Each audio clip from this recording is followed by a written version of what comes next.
This is a big moment. Obviously, Garret O'Boyle has been a name that our audience may have heard if they've been following our show for the last number of years. So why don't we give a bit of a backstory and then lead to what ended up being a really resounding victory for Mr. O'Boyle. Well, it is a huge victory, Logan, as you said, and Garret O'Boyle had served with distinction at the FBI for a long time.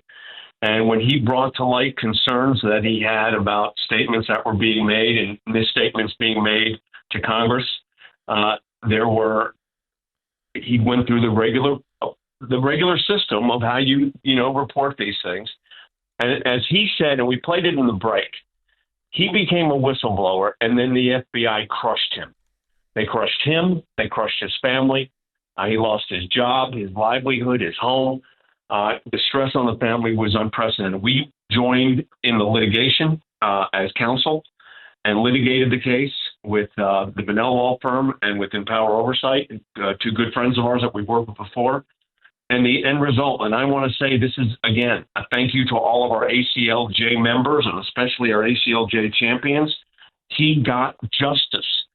The end result, we just filed a brief at the Federal Court of Claims very recently, but the case has now been resolved, and the resolution includes all back pay, security clearance, position back, damages, some of his attorney's fees, and he's been totally reinstated, and his record is totally clean. So this was not only a vindication, Logan, but a tremendous victory for the American people, and especially for Garret O'Boyle, a dedicated member of the Federal Bureau of Investigation. It's a huge win. We can't underscore it enough. It's significant.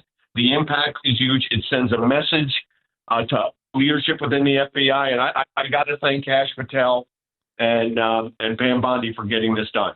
One thing I wanted to also point out is that the ACLJ took Mr. O'Boyle on as a client over 2 years ago. So we retained him in July of 2023 and just now getting this resolution. And a reminder to people that things he was blowing the whistle on were the school board threat tagging within the FBI, the way that they were inflating domestic terrorism cases to misuse resources instead of focusing on the job of the FBI, and also the improper targeting of religious and pro-life individuals.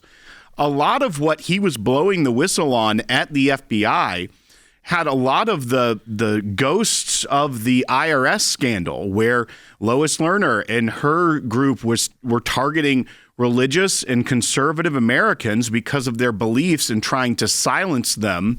And here we had a whistleblower, and we were able to fight for justice for him, where, as he and his words said, the FBI tried to crush him because of calling out the FBI for what they were doing. How big of a win is this in terms even of the history of the ACLJ as we talk about these 35 years of victory?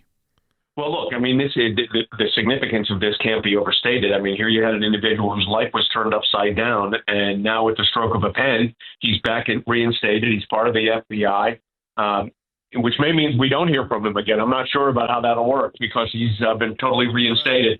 But there's another aspect of this, and I think this is important for people to understand, and that is, you talked about the IRS targeting scandal. They're at the top of the IRS on their tax-exempt division. You had Lois Lerner, who was targeting conservatives. Here, remember the FBI, we had that memo that was the radical Catholic churches. Remember that one?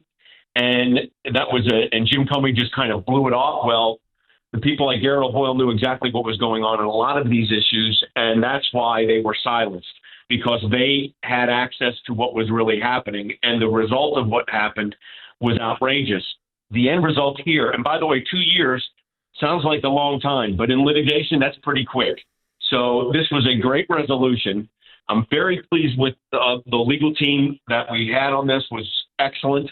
Our colleague Jane Raskin, who worked with me on President Trump's cases, was part of the team, and of course our team in D.C. I mean, we just had a great team on this, and the end result, and this is what I want to focus on, Logan, for a moment, as we talk about people supporting the work of the ACLJ. The end result of this was not only a vindication for Garret O'Boyle, but also a message to the FBI they can't do this stuff again because there's consequences to pay. And that is people keep saying, when is it going to happen? When is it going to happen? Well, it just happened. And again, you got to be patient, but it just happened. We had a great win. Look, one of the great things about this whistleblower is that he decided to come forward and say, the FBI is lying. The FBI isn't being truthful. And I know that they're not being truthful because I work here.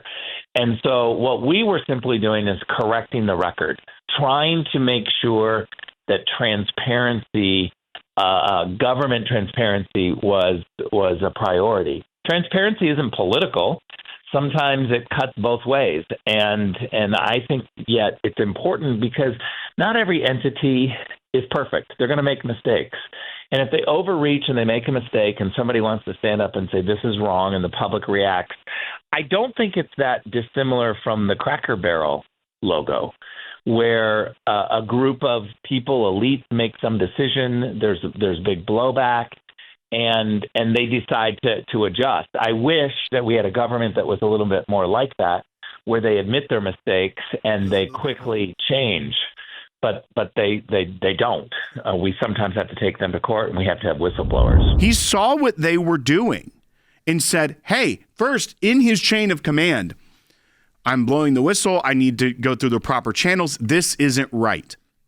And then when nothing happened there, he went to members of Congress. And then what did Christopher Wray and Joe Biden's FBI do?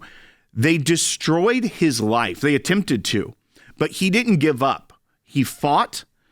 We were there to stand with him, along with Empower Oversight and the Banal Group, and fought for this victory today. But it's not just a victory for this one FBI agent. It's a victory for the rule of law in America and getting the FBI back into the business of protecting Americans, not targeting the political enemies of the left. And that's what we saw for so many years. So when you think of all these things that Tulsi Gabbard and Kash Patel and the director of the CIA, John Ratcliffe, that they've been putting out about how law enforcement was weaponized and the intelligence agencies were weaponized against both President Trump, but as well as conservative Americans.